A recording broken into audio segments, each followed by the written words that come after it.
Why is Donald Trump charging Americans with crimes? 20 different people he's charged with crimes in the last 5 days. This is what autocrats and fascists do. Check this out. Leave your comments, ding the bell, share it with your friends, and subscribe to our channel. Okay, boy, do we have a pile of news here to talk about. I asked this question, how long do you think that this damage is going to last? I'd like to extend that a little bit and ask even a larger question that I think all of us should be talking about, and I'm astonished that the media isn't talking about. And that is that Donald Trump, since Sunday, right? Today is Thursday. It's been 4 days since Sunday, or arguably 5 days, including Sunday. In these 5 days, Donald Trump has charged 20 Americans with criminal activity. Now, I'm not talking about the Justice Department. I'm not talking about the mechanism of institutional government, although they have gone after Richard Burr, and I'll get to that in just a second. But, you know, the Republican senator from, I believe it's North Carolina. But Donald Trump keeps saying that people are committing crimes.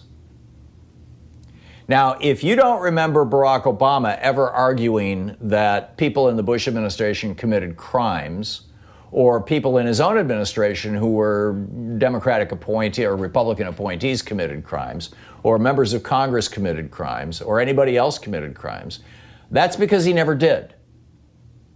If you don't remember George W. Bush saying that, you know, people had committed crime, it's because he never did.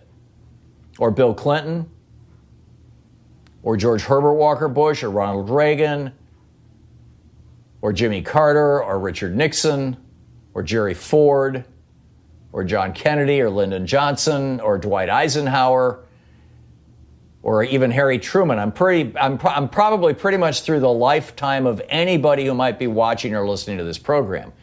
None of us remember any of those presidents charging people with crimes.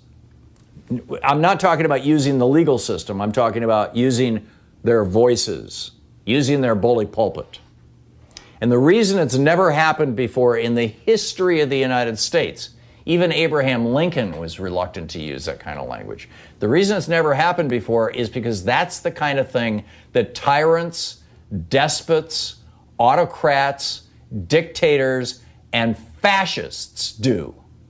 We are watching in real time, 20 times in the last 5 days, and the media's, you know, pointing it out, but they're using words like, it's unusual that he's talking like.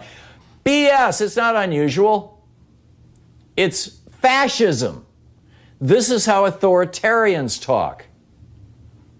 When Rodrigo Duterte, the president of the Philippines, started talking about how drug dealers and drug users probably should be killed because they're such criminals, his police went out and, without any judicial process whatsoever, murdered over 10,000 of them. I mean, these are the steps to authoritarianism. These are the steps to fascism. First, you start calling people criminals. Well, actually, first you start calling the press the enemy of the people and diminish the credibility and faith in the press. And then you start promoting lies and alternative stories that conflict with what the press is reporting. And then you start calling the people who are calling you out criminals. And then you start punishing your enemies and helping your friends. And that's where we're at right now. Which is really pretty friggin' breathtaking when you think about it. I mean, here we have the Justice Department going after, and this was pretty shocking today. The Justice Department going after a sitting senator. Right? This is something that just generally does not happen. You don't have sitting senators being in the crosshairs of the Department of Justice. It shouldn't happen, you know, absolutely shouldn't happen.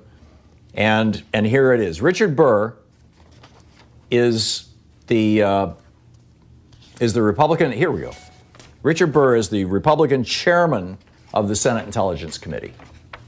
He's the guy who led the investigation that said, yes, Russia interfered in our election to help Donald Trump. He signed off on that. He said that they had done it before and that they were going to do it again. And so now the FBI just busted Burr.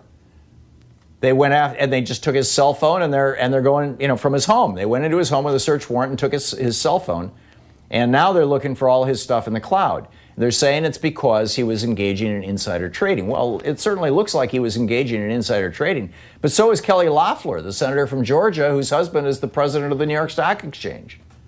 She was too. If the records that we used to criticize Burr are accurate, they also show that Loeffler, as soon as these two got this intelligence briefing, they went out and sold millions of dollars worth of stock. But the FBI is not going after Loeffler because Loeffler speaks well of Trump. Burr, who generally speaks well of Trump, has said, yeah, the Russians wanted him for president. And Trump now has taken him down. So how long is it going to take us to recover from the damage of having a fascist in the White House?